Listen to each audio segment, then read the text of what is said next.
Kita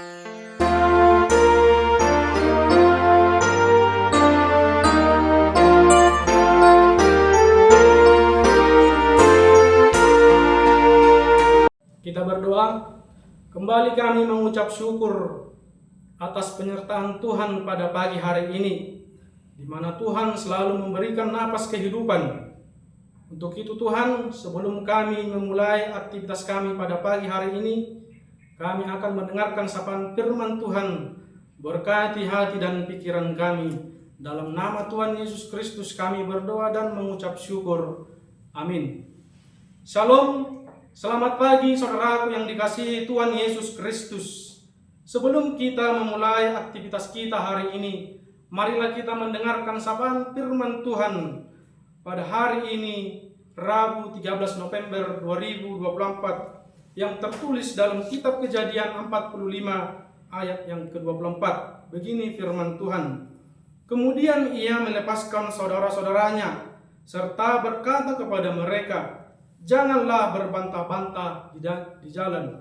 Di bahasa Batak di dok, asa dipaborhat ma'akahanai, gabe laho nasida, alai ninna domandok nasida, unang merbadai hamu di tengah dalan. Demikian firman Tuhan dengan topik, jadilah pribadi yang mengampuni. Saudaraku yang dikasihi Tuhan Yesus Kristus, dalam konteks kehidupan sehari-hari, ayat ini bisa menjadi pengingat bagi kita tentang pentingnya menjaga hubungan baik, terutama dengan orang-orang terdekat. Yusuf yang telah memaafkan saudara-saudaranya atas pengkhianatan yang mereka lakukan padanya, mengirim mereka pulang dengan pesan agar mereka tidak bertengkar di tengah jalan. Meskipun Yusuf memiliki alasan untuk menyimpan dendam, dia memilih untuk memberikan mereka berkat dan nasihat.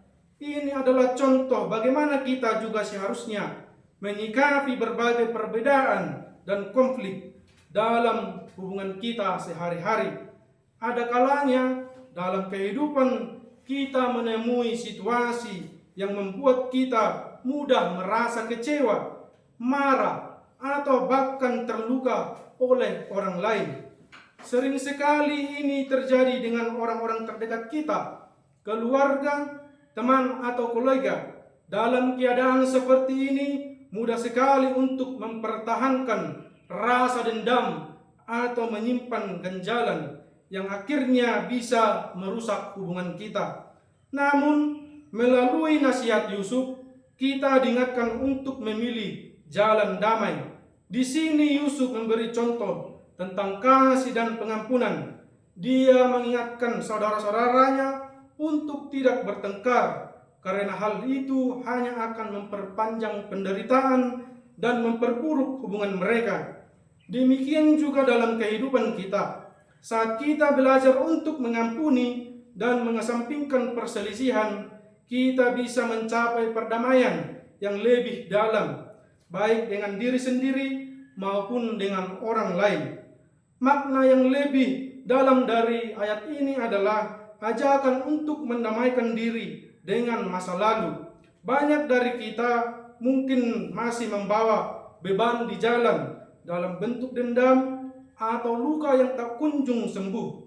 Saat kita bertengkar atau menyimpan konflik batin, sebenarnya kita sedang memikul beban emosional yang tidak perlu. Yusuf menyadari bahwa hanya dengan mengampuni dan memaafkan, kita bisa benar-benar bebas dan mencapai ketenangan sejati. Sama halnya dalam hidup kita, saat kita mampu mengampuni, bukan hanya orang lain yang dimaafkan, tetapi jiwa kita juga dimerdekakan dari beban yang mengikat. Demikian sapaan firman Tuhan untuk kita. Tuhan menyertai aktivitas kita hari ini. Tuhan memberkati.